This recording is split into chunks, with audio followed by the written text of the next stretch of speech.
अस्सलाम वालेकुम। आज मैं चिकन एग सैंडविच की रेसिपी शेयर करूंगी। उसके लिए चिकन टिक्का चंक्स लिए और 2 बॉयल एग्स लिए। उनको मैश करेंगे अच्छे से जब मैश कर लेंगे फिर इसमें हम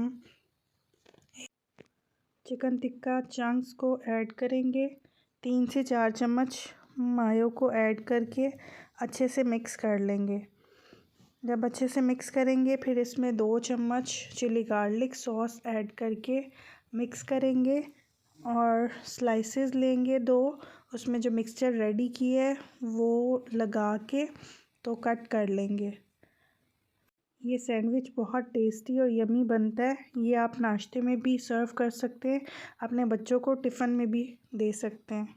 अगर आप चाहें तो बंद गोभी, गाजर और एप्पल भी इसमें ऐड कर सकते हैं, ये और ज़्यादा टेस्टी हो जाएगा।